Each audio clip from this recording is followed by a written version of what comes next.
Welcome to the Nancy Grandquist podcast.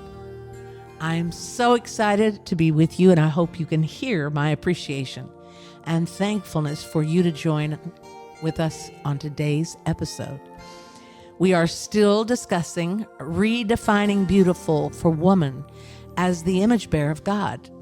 And we've been talking about the different roles that women take as the Imago Dei, or image bearer of God, and how critically important it is as spirit-filled, spirit-led women in the 21st century to lead with strength and wisdom and humility and with a spiritual authority that's given to us by God to fulfill His high calling and purpose in our lives. I have the distinct pleasure of introducing my fabulous friend, Debbie Saiz. I cannot thank you enough, dear friend, for being here and being part of this podcast. You are a world changer, and you always have been. You are a phenomenon, and I say that with the utmost respect and sincerity. You are a mover and a shaker. And I'm thrilled, amazingly thrilled to be here in your church. And is it Bay City? Bayside Church. And here is it Torrance? Torrance, California. Yes. Torrance, California. Amazing building. When Mindy and I pulled up and we saw this incredible building. And I was like, there it is. There's a sign. Oh, my word. I got so excited. But Deb, I want you to just tell the audience, just tell us a little bit about your life. Well, I am excited. It's my honor just to get to hang with you this evening and to have you here. And, you know, you've always been one of my heroes too. Oh, my goodness. We've done some good times together. Yes, we and have. spoke together at Yes. different things. And then we were just talking about your girls. I love them. Thank you so much. Just a lot of things. But wow, I love the idea of what you're doing. And I'm just excited to see this. And you want me to talk about me? Well, I do, because I know people. I'm sure that the people that are listening to this have heard your name, Debbie Foster Saiz. And you are, wow, you're an enigma. I mean, you do everything so amazingly well. So just talk about your life. well, I was born in Orange, Texas. I am, you know, there's something about Texas. Once Texas gets in you, it never leaves. I've heard that. It is true. I was 11 when we moved. My dad was pastoring in Orange, and then when I was 4 or 5, he started Texas Bible College. Oh, I did not know that. So then we moved to Houston, and he was there for 7 years. And then we moved. He took the church in West Monroe, Louisiana, and that was home until I married. And it's kind of crazy. In my home church, a lot of things. I didn't know I was going to end up in California, but God knew I was a Southern girl, so He put me in Southern California. And near the beach. That's great. So that's a pretty you cool are thing. literally a stone's throw from that beach. So, but I realized that when I was 14 years old, our church was very big in bus ministry. My parents believed that my 3 older brothers, Mark, Tom, and Tim, that we all would work in the church. At 14, I had my own bus route. Oh, my goodness. And then I went, that was in the 70s, and in the South, but my dad had a burden for the Black community. And we started a Black church. At that time in the Deep South, they didn't bring them together. Mm-hmm. But my parents believed it so much that at 14, I had a Black bus route. I love that. In one of the major hoods in Monroe, Louisiana. Yeah. But I didn't realize at 14 God was preparing me to be in Southern California. Isn't that amazing? 30 years later, 31 years later, that he would bring me. And so it taught me to love all cultures. And I love God and so for here I that. am in Torrance, California, very multicultural. So I in my home church, I did that. Then when I was 25, I became the youth pastor. And I, as a woman, when my dad talked to me, I remember God spoke to me. I have heard an audible voice twice of God. And one time it was standing in the altar at my home church one night. And I was praying with some young people, and God said, "This is where I want you." And it kind of freaked me out. And I thought, okay, that's somebody talking. And I heard it a second time, and I looked around. People were praying, and I said, "Okay, God, if this is you, it'll happen again." Wow. And it did. And so I started working, and then it ended up as a youth pastor. But that led me into a lot of deeper ministry things. First time I ever spoke, I went with my dad. I went to Arkansas for a district Sunday school conference. He was preaching it, and I was 15. And Brother Lumpkin was superintendent and there and in Arkansas at that time. And they had a conference, and I spoke on bus ministry. Now, I don't know how much I did, but I spoke. And then I went again at 18 to North Carolina with my dad to a conference that they wanted. But my bus route was averaging 200 every Sunday. That's amazing. And then 400 was my record.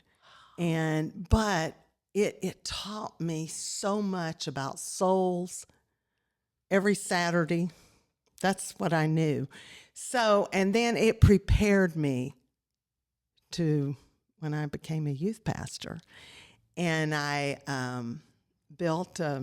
we had a great... So what I see here is God's hand leading you by increments of your life. Like, it's amazing to see you here in Southern California with this incredible church, multicultural, and have such a deep insight and understanding of the people. Yeah. I love God. I think that he specializes. He does. He knows what he's doing in prepping us. And I think back to my mother and dad, that they had no problem with me working in that area. And because I guess they had insight that it was teaching and training me, but it prepared me for now. Oh, I love that.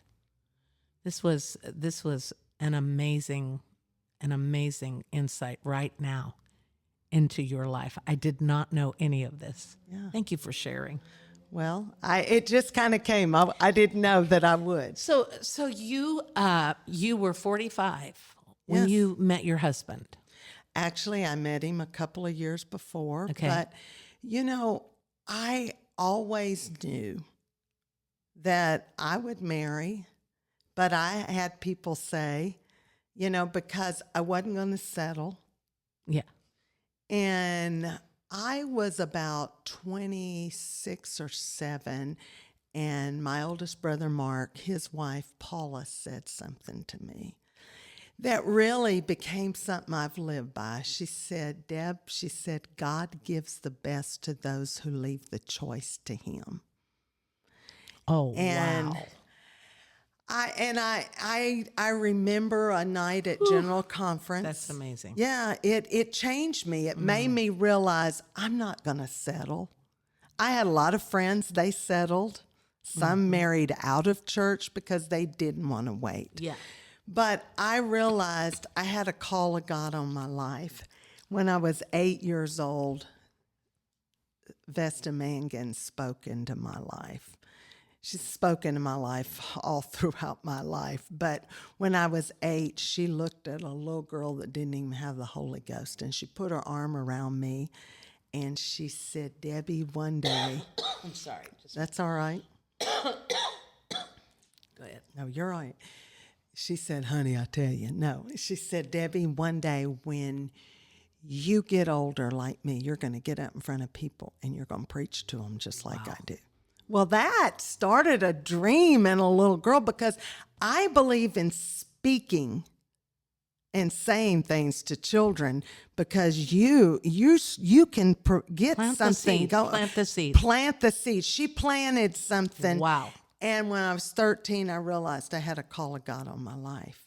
So I didn't want to settle. Well, that call, and I'm just going to call it like it is, that call kept me out of the back seat. Mm-hmm. I'll talk to young women right now. Mm-hmm. Kept me out of the back seat of a car in the back parking lot of the church, like some of my friends. Mm-hmm. You know, it kept me from just other things in life, but I knew I had a call, but I decided I didn't want to settle for just anything. And, you know, but every girl dreams of getting married. They dream of that. I didn't know that I would wait so long, you know, and I had made up in my mind that, you know, I was going to keep myself. Mm-hmm. And we don't hear this enough. Mm-mm. And as a youth pastor in my home church, see, young women don't realize things in their teens on into their 20s, it follows them. Oh, yeah. And I don't believe I would have been, because I taught a series on dating and different things, and some of my friends, their kids were in my youth group. Oh, my. And so I'm talking to these kids, you got to save yourself till marriage. Mm-hmm. Well, they go home and tell their parents, and their parents can't say, mm-hmm. And I'm not pinning angel wings on me, but mm-hmm. That's part of waiting and realizing and saying, God, I'm going to give myself mm-hmm. to you. I'm going to sell out. If you're going to have me waiting, I'm going to live for you. I'm going to give you everything. And so you don't know where your life will take you. I didn't know for 14 and a half years I'd be youth pastor in my home church. Well, we built conferences, we did all kinds of things, but it set me up so much that then I traveled for 6.5 years full time. And at that time, I didn't know any woman doing that. Well, when I became youth pastor, I didn't know any girl. I don't still know a lot of them that were so full-time. This was really iconic for you then to be. Well, I mean, it was just my life. My dad, I'm thankful for a dad that believed, and he was my pastor, and he believed in me. He was a forward thinker. Yeah, he was. Like starting a TBC. Yeah, and then getting his PhD or doctorate. Yeah, he got his PhD back when nobody. That's right. I mean, he was forward thinking. I was also blessed to be in a district with a district superintendent, Brother and Sister Tenney, mm-hmm. that believed in women. Mm-hmm. He believed in me. And I there was a lot of things that happened in my life. I served on the youth committee and I didn't have license. Mm-hmm. I took somebody's turn and then filled out their term. And there was just a lot of things that I was blessed to be able, because I was in a district that allowed those things. But you had fearless courage. No, you just stepped through the door. Okay, there's a door here. Yeah, and I was single, but I realized, you know what? In the waiting, you can make things happen. You got to make things happen. I did. Got my degree from university, went on, because I didn't know where God was taking me. Yeah. And so you've got to make life happen. And that's so good. It is. It's just waiting. Someone said this, it's the confident, disciplined, expectant, active, and sometimes painful clinging to God. Ooh, can you do that one more time? Yeah, it says waiting is the confident, disciplined, expectant, active, and sometimes painful clinging to God, because it knows that you will reap a reward. Wow. And so I knew that the right one would come along, but I had people say, "What's wrong with you?" Or you're picky, this and that. But no, I knew I had a call of God, and I had to walk where God was leading. But it must have been so at times, maybe not, but were there weddings that you would go to? Oh, I went to I went to some people's second. I went to some thirds. And I'll be honest, I went to 2 nephews and 1 niece's wedding before mine. But I was happy for all of them. Of course. Friends, their weddings. I was in so many weddings and things. I'm sure. And I remember something, and I use this a lot in talking to young women. I remember sitting, it was in a baby shower or a wedding shower, and they were opening the gifts, and ladies are talking. It was about 60 ladies there in my home church. And I remember one of them, I heard this conversation, and they were talking about their oldest daughter. She was about 25. I had been all 3 of her kids' youth pastor. The oldest girl was 25, wasn't married. The second girl was engaged before she graduated and got married right after she graduated high school, and the boy was still in high school. And I remember her saying, and it shocked me so bad, I heard her say, well, and I was probably 37 at the time. I was single, youth pastor, and I remember her hearing this, well, I don't want her to be an old maid like Debbie. And I remember I heard that and I went, she just said that? She's talking about me? And I got tickled, and I wanted to put my hand out and say, talk to the hand, because the head's not listening, But a few years later, probably 6, 7, 8 years later, on August the 4th, August 21st, 2004 is what I'm saying. The band struck up, and my nephew Jonathan started singing a little of Brother Stevie Wonder. Oh. Isn't she lovely? And the crowd stood and began to cheer. And here Deb. I comes, me and my dad down the aisle. Oh, and I have cold chills. And I want to say, well, who's the old maid now? But I didn't. That's the furthest thing from my mind. But that's where you can't let, in the waiting, people say people mean well, but they're also cruel. People. They are people. Yeah, they're human. And really, I didn't make a big deal about that I was single, and I was private. Mm-hmm. If I was dating somebody, not everybody knew about it. But Deb, you were making life happen. Well, everywhere you went, everything you did, it was about moving your life forward, and fulfilling the purpose of God in your life. And I love this scripture, Psalms 102, verse 2. As you wait, now this is you, as you wait on God, serve Him with joy and gladness. Wow! And this is what you are giving to us right now. I mean, you are the epitome of serving while you wait with joy and gladness, and really not judging people that were maybe trying to label you. Yeah, I think a lot of people it was crazy, but that is true. You have to make things happen. My mom and dad always told us, bloom where you're planted. Mm-hmm. That's why when I came to Southern California, I left one of the greatest districts, Louisiana. Yeah, it's true. It was happening and amazing things. And I came to a district, it was all one district, Western at the time. And I thought, okay, this is going to be home now. It's going to be the best district. In my eyes, I'm gonna bloom where I'm planted. Mm-hmm. And that's what I believe in life you have to do. Okay, I was single. I'm going to bloom where I'm planted. Yeah. And I remember they talked to me about becoming the National Singles Director.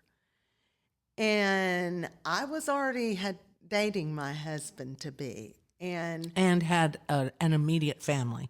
Yeah, he had a family, and we were dating, and I told them, and they said, we're aware of that. And I accepted it. I prayed about it, talked to my dad, who was my pastor, and then I talked to my future husband. We weren't engaged at the time, but we were already talking it. And they both felt, do it. Well, I was speaking at a national conference. It was in Durham, North Carolina. It was in June, and I was already engaged. We got married in August. And I was in the front of the pulpit down on the aisles preaching that afternoon. And God kind of gave me a vision and said, this is why I kept you all these years. Because I want you to share your life and your testimony and what you're saying right now, because it's going to impact and help others. Now, I'm not saying that to pin anything on me, but it kind of freaked me out. I'm sure. I was like, whoa, okay, God. And when I finished that day and the altar was ending, a very handsome, he was probably in his early 30s, young, handsome black young man came up to me, and he began to talk to me and share his story. And he said, thank you, because what you've just shared, your life, it's given me hope, and it's letting me know I'm going to be okay. And if I keep working, God's going to bless my life. Well, I think God used him to confirm to me, Absolutely. what he had showed. Yes. And so I realized, okay, God, let's take on the world. What else do you have for me? I love that so much. Yeah. And so that was a new thing in my life. I'm still doing that. And a lot of things have happened. We've been blessed. I've been blessed. But when I married my husband, you mentioned that, Was he already pastoring? He was pastoring. Okay. And he had 2 kids. Vanessa got married a couple of months before we did. And then Steve graduated from high school 2 months before we got married. And he lived with us. Oh, my goodness. And I was very blessed. Amazing kids. And I had to make the decision, was I going to have children? Mm-hmm.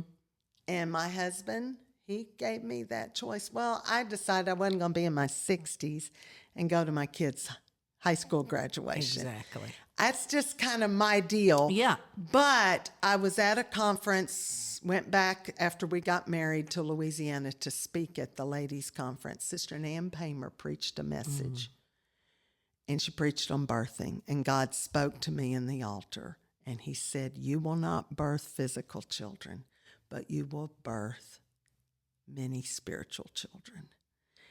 And that gave me such peace, and there's no greater joy to me Oh, my goodness. than to sit and just share God's word and mentor brand new women and people and teach and share the word, and just that's spiritual babies are where Well, it's in at. the light of eternity, Yes.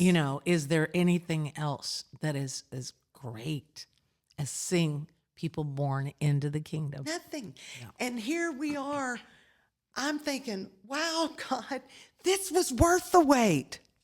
Absolutely. Look where I'm at now, and getting to do what I'm doing now. And, it's greater than anything. Oh, my goodness, yeah. And then to think back to, there was lonely times. Were you lonely? Well, I made things happen. On Valentine, I was a youth pastor. Yeah. So Valentine's, man, I had the biggest parties, the biggest things, all of these special times. I thought, I'm not going to sit here and sulk. No. What good is that? Well, why? No. It's a waste of time. No, why be down? I'm not one that gets down very easy. I don't think you would. But I had a couple times. But I had to, as my dad would say, you got to pull yourself up by your own bootstrap. Yep. And I realized, no, I'm not going there. And I just always knew. So I would turn it to prayer and seeking God. And then I realized, you know what, God, in your time, it'll happen. And at a general conference, I didn't know. They were taking him. I was speaking in a session.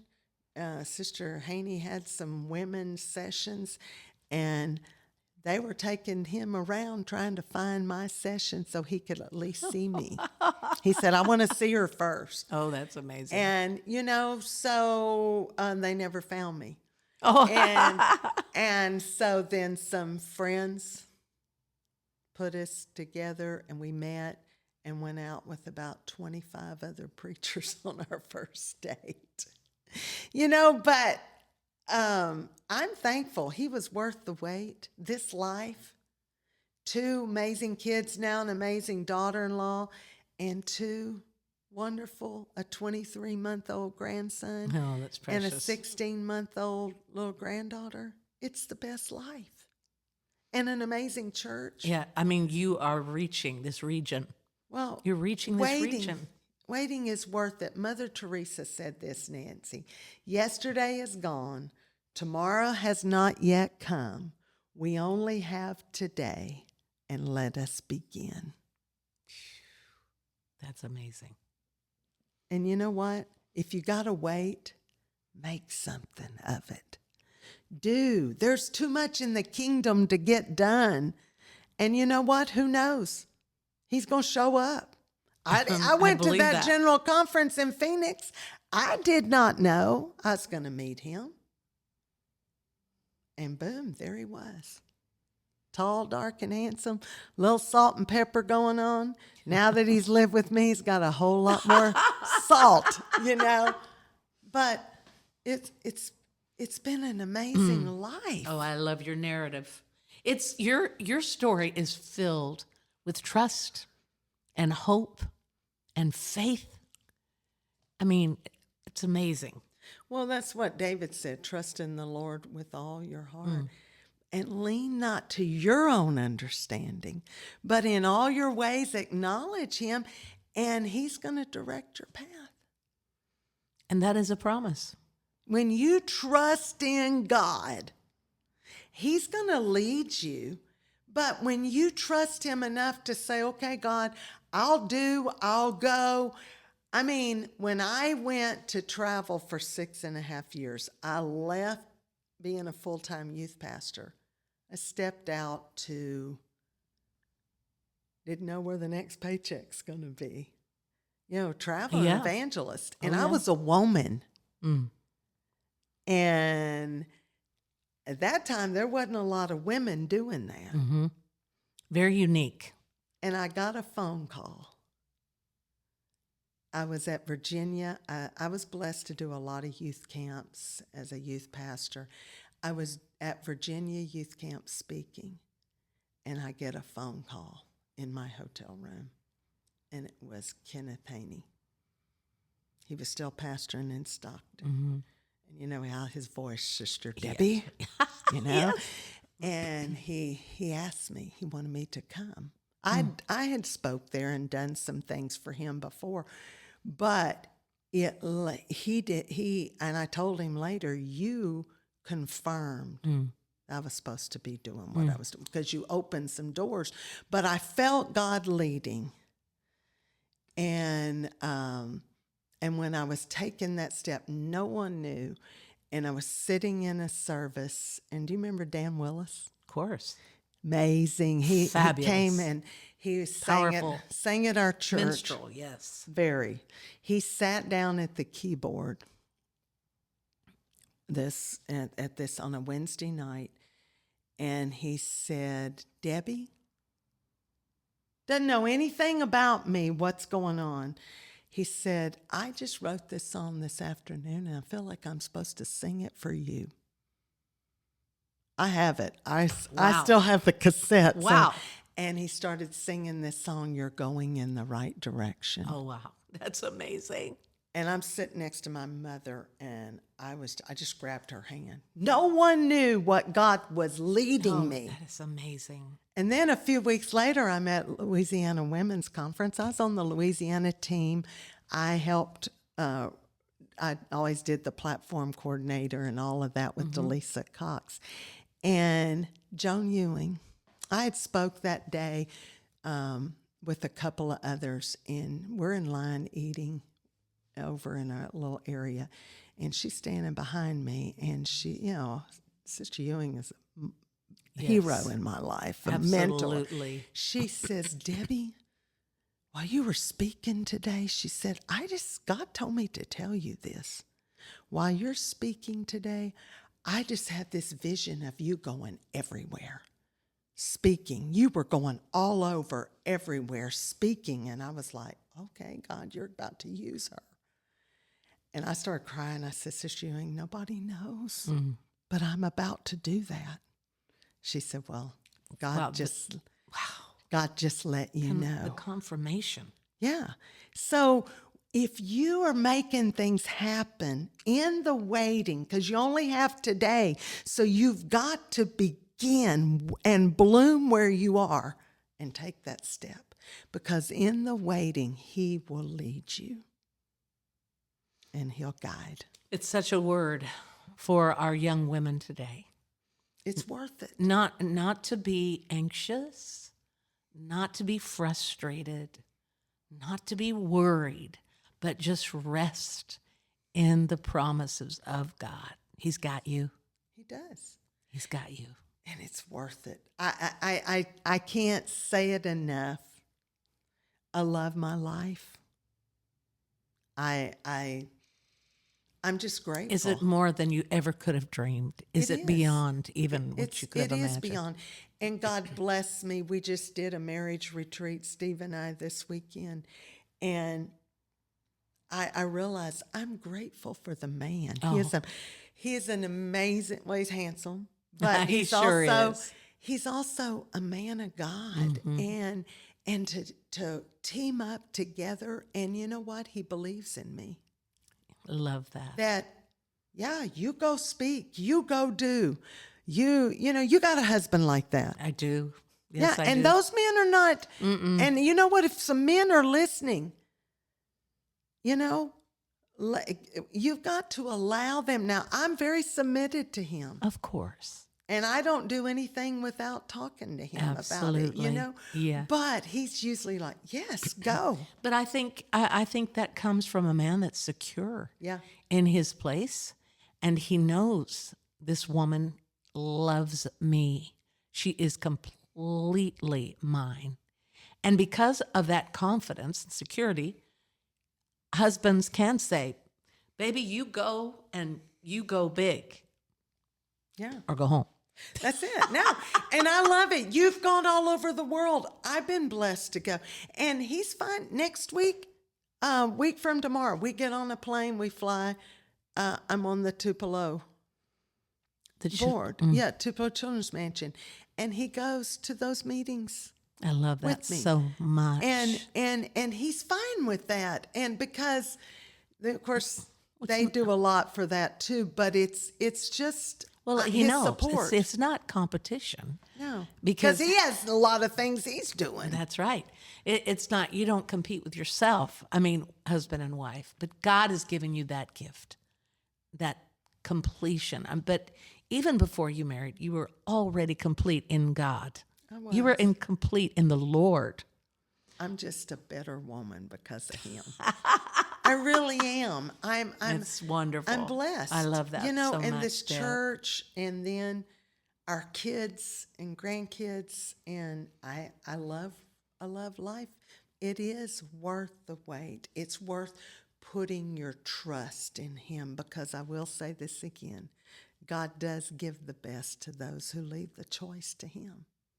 That's a profound statement, and I hope that all of you that are listening are able to take this and put it in your heart and ponder it. And don't be worried of what is going on in your life. Just trust in the Lord as Deb has talked to us, preached to us. And her life is a living witness, a testimony of what happens when we just say, all right, God, here's my life. I surrender. You work it out, the best plan that you have. You are a living witness to that, Deb. Well, it's all him. I love it so much. Thank you for being here. Oh, it's been my honor. Thank Bless you. you.